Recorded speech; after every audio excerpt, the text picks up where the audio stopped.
Y buenos días, buenas tardes, buenas noches, dependiendo cuando están recibiendo esta información. Mi nombre es Rafael Vázquez y tengo el privilegio el día de hoy de hablar con la doctora Daisy González, quien trabaja en el estado de California. Y en el estado de California tenemos colegios comunitarios, tenemos universidades públicas y ella trabaja en el sistema más grande, que es el sistema de colegios comunitarios. Bienvenida, doctora Daisy González. Gracias por aceptar la invitación de tener esta charla con usted el día de hoy. Buenos días, es un gran honor estar aquí con todos ustedes. Y una de las cosas que para mí es importante, tuve el privilegio de estar en una conferencia recientemente que se enfocaba en los hombres afroamericanos, más que nada A2 Men. Ahí estaba usted y dio unas palabras súper importantes que todavía estoy tratando de ver si puedo obtener una copia del video, porque su presentación de usted, su introducción de usted fue corta, pero lo que más que nada me llamó la atención fue como de directo, el ver a alguien en la posición como usted, y espero ahorita nos diga qué posición tiene en el estado de California, pero ver a alguien en una posición de poder, podremos decir, como usted, y que fuera tan directa en decir que tenemos responsabilidades de educar y proveer oportunidades equitativamente a todas las personas, es algo que gente en la política lo dice, pero usted toma la acción necesaria para demostrar que esto se debe de hacer. Primeramente, si nos puede decir qué posición tiene en el estado de California y de ahí, una vez más, de qué se encarga, y vamos a empezar de ahí a cómo llegó a este lugar. Thank you, Rafael. I mean, I think my message was really, for me, very simple, right? That we all have a responsibility. El mensaje en verdad era de que todos tenemos una responsabilidad, pero que todos somos líderes, porque creo que lo más alto que llegamos se nos olvida todo lo que hemos pasado y por qué queríamos llegar allí. Y para mí siempre ha sido algo que he tratado de nunca perder, porque a veces se pierde, tu idioma, tu cultura, pero no por qué querías llegar a un lugar y qué querías hacer en este mundo. Nunca creí yo que yo iba a llegar a ser Deputy Chancellor, que todavía a veces ni me la creo cuando la gente dice que cuando me van a introducir o me preguntan cómo es que has llegado allí. But Deputy Chancellor of California's community colleges, 116 community colleges in the state of California, the largest system in the United States, for the first time ever led by a state chancellor, Eloy Ortiz Oakley, who is also a Latino. And for the very first time in 2018, my office hired a deputy chancellor that actually had a PhD, right, a doctorate, and that was a woman of color. I was the second woman to ever be appointed into this role. You have to be elected by the Board of Governors, and you have to then be supported by the governor of the state of California. I oversee academic affairs, student services, professional development for the system, technology, and then certainly our HR and every other division in the system. It has been a challenging time, I am assuming now with COVID-19 as a result of overseeing so many pieces, right? The teacher part of it out there, the student services, the technology. How do we make sure that all students have access to the tools to be able to be successful? And just as important, it's not just about throwing money out there, but perhaps how do we hold the community colleges responsible and accountable? I think that one of the things that I really enjoy about that workshop that you did that time, or that introduction, it was brief, it was about the accountability. How do we hold the system accountable for what it's mandated legally to do, right? Y ahora me gustaría regresar. I would like to go back and learn about where you come from, right? Were you born in California? Did you migrate? What was your upbringing like? If you can share with us. Si nos puede dar un poco de información acerca de dónde nació, cómo, dónde creció aquí en California tal vez, para que la gente entienda que no fue fácil llegar a la posición que usted tiene.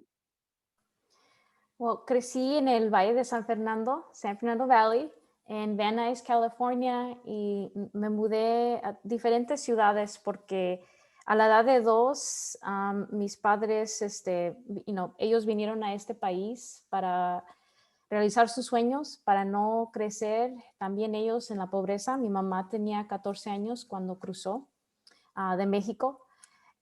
Y crecí con una familia y tenía 4 hermanos y hermanas, pero a la edad de 2, I entered into foster care. Entré a una casa de crianza y miré a mis padres creo que 2 o 3 veces después, hasta que cuando cumplí 17 ya no eres parte del sistema.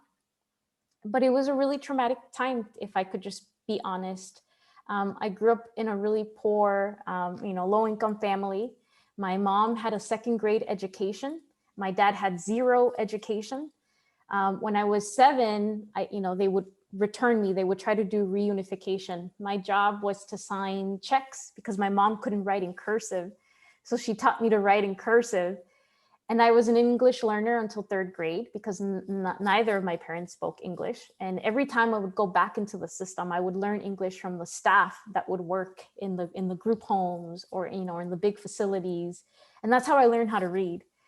And in 3rd grade, after going to 4 different elementary schools, they reassessed me and they said, we think you're ready for English. Starting 4th grade, you're going to learn in English only. But that story for me and just thinking about the journey has been so important because I ended up becoming a teacher of all things, right? I make it out of foster care, end up homeless after foster care because I was 17. I had nowhere else to go. The staff had told me, if you emancipate early, you're going to get additional financial aid. And I didn't know any better. I was 17 and I had great mentors, but I believed it. And the only thing that happened was, well, you're not a part of our system. We can't give you a home. And I ended up homeless. I was very lucky, but more importantly, I had a lot of help, a lot of really incredible teachers that gave me a place to live when I was homeless. They helped me apply to college. I went to community colleges all throughout high school. So for me, it's almost like coming home, right? Community colleges are family because in order to graduate, even from high school as a foster youth, I had missed out on so many classes that I needed to make up credits. And so in high school, I went to community colleges just to graduate and get a GED on time, right? Then I went to college and the same kind of thing happened all over again. I graduated with a BA in public policy because even back then I knew that the work was really about changing policy in order to have power. Right? That there was a reason why change was so slow. And so when I made it to a 4-year institution, I said, I'm gonna study public policy so that one day I can change laws. I don't know how I knew that. It was probably all the lawyers that I dealt with as I was growing up. And so I ended up becoming a 3rd grade teacher though. I was 21, moved to Fairfield, California, a rural community, teaching primarily Latinos. And I taught dual immersion. And it was probably the hardest job I've ever had, harder than this job, believe it or not. And the reason for that is, and I think, Rafael, you could identify, right? You're a teacher in the classroom. You think you're there to do a job, but you're really the social worker, the friend, the mentor to their parents, right?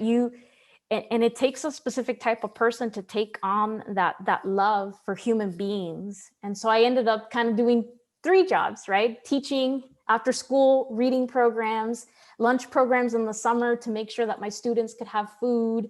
So never could I have imagined that I would be doing this. If anything, I ended up here because of the students. Because what I learned after 2 years of teaching in the classroom was that there were never enough resources. I couldn't even make photocopies. And I remember thinking my 2nd year in teaching, this is not fair. This is not right. And so my 2nd year, I decided to apply to fellowship programs in Sacramento. And I remember just Googling like California and public policy. Y me salió pues allí en la internet un fellowship que decía California State Capitol Fellows Program. And I applied. I got 3 interviews, got into the Assembly Fellowship, and that really launched my career. I ended up, because of my students, after 3 years of teaching, left to the State Assembly. And my job in 2008, 9, 10 during the budget crisis, if you recall, was to make budget cuts. And my approach there was kind of the same. How do I make sure my assignment was $11 billion? I didn't even know how many zeros there were in billions. Like, that was my first assignment, was like, you're going to manage 11 billion. And I remember making a lot of mistakes, but more importantly, when they would ask me, one of my assignments was cut foster care. And I was like, absolutely not. We are not doing that. Fine. Cut Health and Human Services, and we want you to cut Department of Developmental Disabilities. Like, I can't even say it because I remember how much my heart hurt. And I remember that day I went to my boss and I said, you want me to cut 60% of the state budget? How do I do that? And he said, I don't know, go figure it out. And so one of the things that I did is I sent a letter to all the advocates in the DDS community. And I basically said, help me understand how last year's budget cuts impacted you. And if we needed to make further cuts, where might we make them? Well, I ended up with 20 boxes with the same letter that said, don't cut me. And that's so important to me, because then that created we need to listen to people, right? We need to listen and learn from their humanity. What I learned there set my career, because I learned that I couldn't just send a letter, that I needed to sit down with people and I needed to help them understand that I needed them to be a part of the journey and a part of the leadership. And I ended up developing, because they were leaders, they were the experts, right? And what I learned from there is that we ended up creating budget stakeholder work groups. And it was, let's sit down and figure out the sources of power. And I want to say this out loud, because one of the things that I learned was that when you're thinking about a big problem you want to solve, what I learned in that room was that we weren't trying to just cut a budget and ruin people's lives. What we were trying to dismantle were sources of power. And one of the things that I learned there was a vendor who owned had a monopoly for transportation of people with disabilities in the system. And he had a really big stake in how people would get transported. But if our state diversified, we could achieve most of the savings, right? The cuts just from that. And it took a person with a disability in the room feeling empowered to say, hold up, instead of cutting my services and how many times I get to see my doctor, why don't you put me in a bus first? Because I want to be reintegrated into the community and I can ride a bus. You don't need to hire a private taxi. And that led the whole world, that entire room, to realize, wait a minute, this is about power and one person who holds all the dollars in their hand. And I swear that let us score like 40% of the savings, which meant that we could get there, right? Slowly. But my background and how I got here is really education, right? And I think we'll touch a little bit about that. But learning about state policy making and knowing that if you could create policies and design them in a way that could integrate the dollars, right? Because you can create all the policies you want, but unless you're controlling the money, nothing is going to change. And that takes us into that conversation of at what point, right, it was your experiences growing up, especially when you go into the foster care system, you see your parents lose absolute power, right, over your lives. And sometimes the system does need to come in because our parents cannot take care of us. Sometimes the system completely misunderstands what's happening in our own households.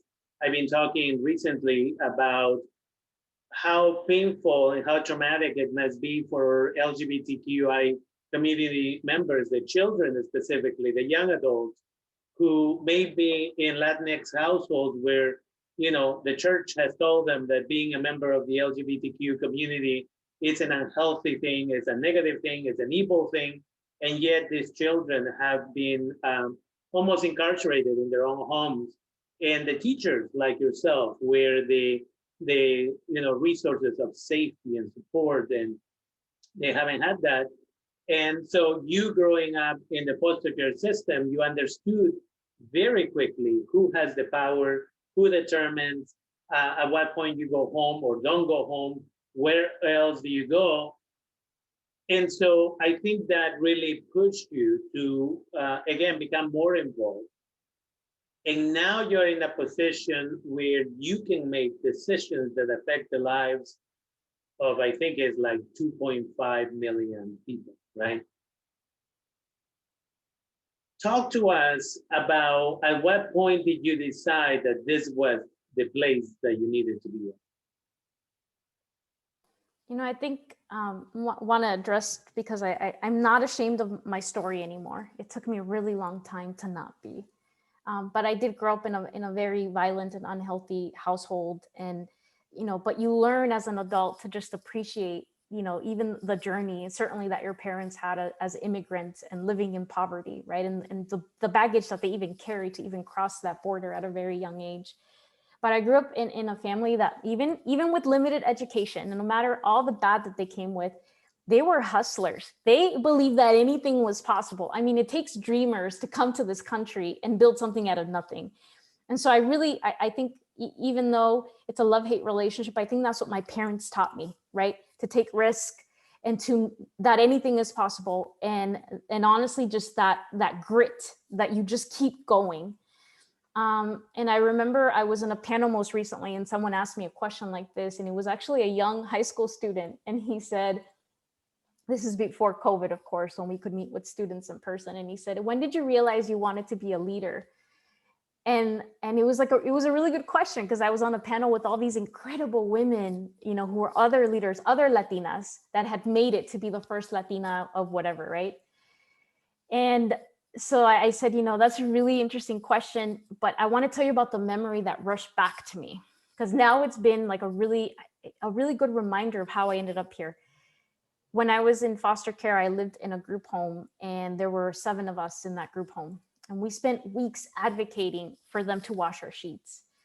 And so, you know, like you mentioned, right? Sometimes it's like you're imprisoned by these different spaces. But in this case, we asked for clean sheets for about 2 months, some of the foster youth, and we were in our teens now, right? We were like 13, 14. Most of us were between those ages. And a lot of them had rashes, just, you know, from dirty sheets. And I remember one of them just said, I've had enough. What do you think we should do? And I said, okay, I have a plan. Somehow I always had a plan. And if you work with me today, you'll know that there's always a plan, because I believe that anything is possible if all we do is work together. I said, I have a plan. Tomorrow, I want you to take the sheets off of your beds, and I want you to just don't wear the clothes to go to school. Don't put on shoes. Don't get your backpacks.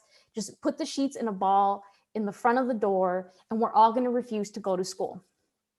I didn't know that it was going to work, but it did, right? Because they couldn't explain how 7 kids from the same group home weren't going to go to school. And I learned in that moment, and as I was reflecting on the question from the student, how do you navigate power? So to your question about like, why this role?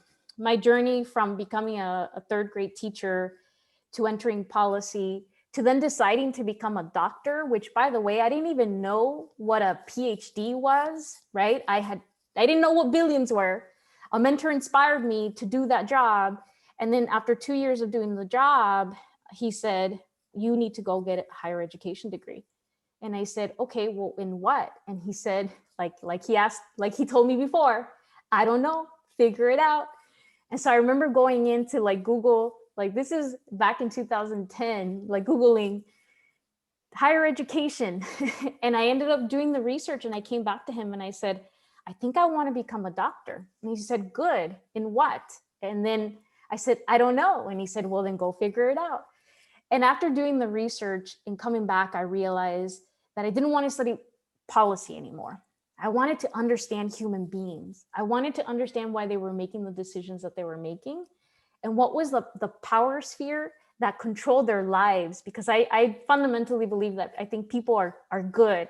It's the things that they are surrounded by, the opportunities, the resources that they are provided, that design, but also control every action that they can take, right? Even if you want to be good.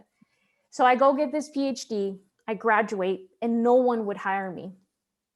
No one would hire me in policy work because I was, quote unquote, overeducated. And I have the emails that still inspire me in my home office, because I was told over and over again, you're overeducated. Sorry, you know, the hiring committee thought you were overeducated. One email, even when I got the job and I tried to negotiate, told me, you'll never be worth more than $50,000. Well, guess what? My journey has taught me that no one can define my worth. And so of course I said, no, thank you. But I ended up here because I did end up in research. I ended up working at Stanford University, another place where I never could have dreamed of. And they hired me to lead the oldest research center in the state of California for education policy. And it's called Policy Analysis for California Education at Stanford. And I interviewed for the job, and I'm sharing this because it really is a part of not being ashamed of who you are. They asked me, why do you want this job at Stanford? And I said, because I know that getting an education transformed my life. And I know what I will bring to your research center, the lives that we will validate and the solutions that we will create together. And here's how I'm going to do that. And I laid out a plan for them. They only asked me one question. They had 10. And after the one question, they said, we want to hire you. And then I stayed there at Stanford. I did do all of those things. I helped uncover the lives of students who lived and were going to alternative schools in the state of California, who were always invisible because we never collected data. I studied rural communities and what was happening to those communities that were primarily serving Latino communities, undocumented, but also the workforce that feeds this entire state. And then a year in, I met this incredible woman, Lorena Gonzalez Fletcher, who is the chair of the Appropriations Committee in the State Assembly. She was an alum. And she was shocked to see another Latina at Stanford. And she said, who are you and what do you do? She ended up recruiting me to become the appropriations education expert. And so she said, will you be my principal education and economic development, consultant? And I said, okay, when's the interview? And she said, tomorrow. So I literally had to show up the next morning. They let me in at 7:30 because I wasn't supposed to be on the interview roster, but they let me interview. And then they asked me one question. They said, this job is around creating policies and you're going to have to do it in a fiscally responsible way. What do you think this job is supposed to do? And I'm telling you this because it really did happen this way. I was in a room with her two hiring managers and so the first question was, what do you think this job is about? And I said, well, I think this job will be analyzing thousands of bills and legislation. And my job will be one thing. I said, yes, I'm going to give you the fiscal thing to do. What is fiscally responsible for the state? I'm also going to give you what is politically the right solution to bring people to the table. But at the end of the day, I'm only going to present you with one solution, which makes my job very simple. My job will be to present you a solution that is the right thing to do, a mixture of all three things so that you never have to decide between whether something is fiscally responsible or politically right, or whether it's the right thing to do. And she looked at me and she said, I want her, make it happen. And she walked out of the room. And it sounds like a fairy tale, but it really did happen this way. I ended up working there, killing a lot of bills, helping change legislation so that it could actually help students and make it be feasible. After becoming a researcher, working in institutions, you kind of begin to learn like what's not really going to change culture or structure. And I made it here to this job because a man, Eloy Ortiz Oakley, believed in me. He ended up reaching out and he said, I want to learn about you. He's now the state chancellor of the system, by the way. And he said, I've heard a lot about you. I need someone that knows research and policy. Let's meet for coffee. And so I met him for coffee. And the funny part of the story is that I said no to the job offer twice. And a part of it was that I didn't know who he was. And I wanted to truly believe and join a team. I was already in a very good place, right? Getting to design all legislation for the state of California is really powerful, but also could transform the world. At least that's what I thought back then, right? And so I just remember thinking, I need to be in the place where I can do the most amount of good. Where can I do the most amount of good? And I was not convinced. So by the third meeting, he convinced me. We talked about the culture shift, the structures that needed to change, how we might do it. And that's truly how I ended up in this job. Just always looking for, a lot of folks ask me, when are you going to become president? When are you going to go do X? That's not in my interest. I want to be somewhere where I can change structures and culture. I want to prove that these ideas are actually feasible, which is when I meet other people, I say, when are you going to become president? Because I need you to go prove that it is real and that this work can happen and that we're not crazy to imagine that education could work differently. It's interesting. You've covered so many pieces. And, you know, we talk about trauma, we talk about valuing ourselves, all of those pieces. I recently, you know, you have to adjust also in education. People who stay behind will eventually become, to a certain degree, irrelevant. So I now have a TikTok that I do every day for my undocumented community. And yesterday's, I believe, was the one about valuing yourself. You have to love yourself enough to be able to say, I'm not going to work for this much money. Either I need more, or it doesn't matter how much money you offer me. What you are wanting me to do for that money is against everything I believe in. And I think that that's what you're talking about, right? Like somebody can offer you whatever millions of dollars to run a campaign to become the governor of California, whatever it is. If your heart is not in it, if the politics are too much, whatever the situation is, then we have to find our place where we feel that we can do the most change. So if you were a teacher in the same school, we don't know what the person in your position now would be, you know, doing to make sure there's equitable access to education. And that's one of the things that, again, really caught my attention about what you were saying that time. The issue of equity. People throw the word equity here and there. And, you know, as I said in a recent workshop, people talk about equity and equitable access to education, but very few are willing to, one, give up their privilege to create equity, or do their own work to be able to create that equitable access to education. And with that, again, I look forward to having another longer conversation on another time. I want to be respectful of your time, but I want to bring up something that is super important to me and has always been super important, and that is our undocumented community, or undocumented students. How do we better support them so that they don't get this $1,600? Sometimes, not everybody even qualifies for that, from the Calgary MAC, while our US citizens, residents, and other individuals with T1 visas, for example, can apply to FAFSA and get up to $6,000, and then the state funding. You know, what is it that people, individuals in your position, and then or community members, what can they do to advocate for greater equity in this area of education? And with that, I also want to say, you know, you have that PhD, and I think it's wonderful to know that you didn't know your journey and your goals. And a lot of kids who are going to either listen or watch this, they're going to think that by tomorrow they should know where they're supposed to be in 20 years. And you and I are in the same boat. I finished my bachelor's degree, and that took a long time. And then one day, this woman, colleague of mine, who's now retired from the college where I teach the same classes she used to teach, she said, when are you going to do the master's? And I said, what's a master's, right? And she picked up the phone and she made some phone calls, and somehow she got me for free at this private college. I'm not going to mention it, to do my master's, but I was working with the undocumented youth in my own time, and I was working with the gang-affiliated families and youth in our community.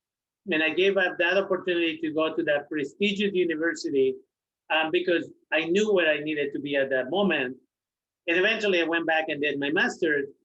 But again, it's important that people understand not everybody has to get that PhD. Not everybody needs a master's.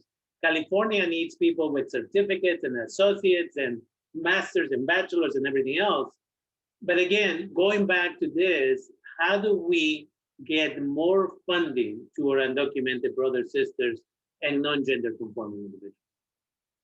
Thank you for the question. I think what's important to highlight here is, for both of our journeys, is that, you know, yes, no one can define our worth, but also we never know what we're going to be. I think I still am trying to figure out what I want to do one day, right? And I think that's the scary part when you're growing up and you're a teenager. Everybody wants to know, what are you going to do when you grow up?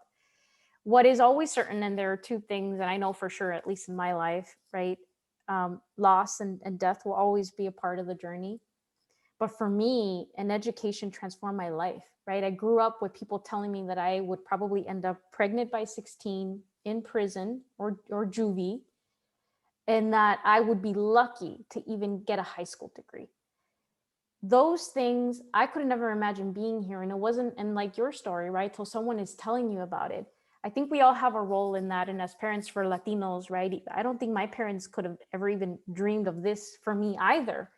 But I know that a part of the journey was the fact that they never challenged or even thought that education wasn't important, right? That, even though they couldn't help you, right? Teaching me how to write in cursive, even though it was going to benefit them, was important. But so part one of how do we help our undocumented students, our DACA students, is really that one, we need to love the students that we have. And that's a part of the culture change that we're doing at California community colleges, right? You don't get to pick and choose who you want to help. It's we love all the students that come to our system. We are very lucky to live in California, very progressive. But the real transformational work is really inside of the hearts of people. And that's the hardest part. The money's there. And I'm telling you, the money's there. And even when our office sued the Trump administration 3 times just to get the federal funding to be allowed to be given to veterans, students with disabilities, and undocumented students. And guess what? We won. But now the issue has been that fear, which is why it's about what's in the hearts of people, that even when you get the money, people need to take action. So even today, we're having to issue letters that say, yes, you can use your federal funding for this purpose, right? Like you won't get sued. No one's going to come and investigate you. On the other end, you also have FAFSA, but here in California, we have a Dreamers application, lots of fears about filling it out. At the state level, and certainly for my job, it's about helping to train financial aid officers. One, yes, bring them more resources. But on the other end is that it is very much our responsibility to share with families and those students that we're here to protect them, right? We are here to support them. And I think a lot of the kind of like the initial barrier, right, is that misinformation and then that fear to take action. On the other end, there is also in California a really big fund to help students apply for, for DACA, right, but also for their citizenship. Also money that's just sitting there, right? Because we haven't built out the structures. We haven't dealt with the pieces where people either don't believe that this is important work, right? Because we have those. We're afraid to do the right thing, or we are afraid to be the leaders that can connect people, because that's what it's going to take, right? The money runs through the Department of Social Services, then runs through foundations and lawyers, but then who's actually reaching these families? So I think that's the bigger part of the work. For me also though, what's very important is, yes, I'm not just a Latina, I'm not just a foster youth, right? When a student comes to your door, they're not just a veteran, a foster youth, or a student with disabilities. They are all of that at the same time. And so when we talk about money, we should never be in a situation where we turn anyone away because we feel that they don't fit the boxes of what we think that money should be used for. And that's a big part of the work that we're doing at California's community colleges. What's that integration to how we serve students holistically? But more importantly, how we take that responsibility that if someone is willing to trust us with their dreams, well, right, of getting a career education, a certificate, a BA, an AA, we are a part of that journey. So how do we help them? I look forward to talking with you about that and the work that we're doing at California's 116 community colleges. It's been a pleasure. I appreciate the time, and definitely, I think this conversation needs to continue. And again, I'm grateful for the opportunity to have this dialogue with you. Look forward to the next one. Thank you. Thank you, Rafael.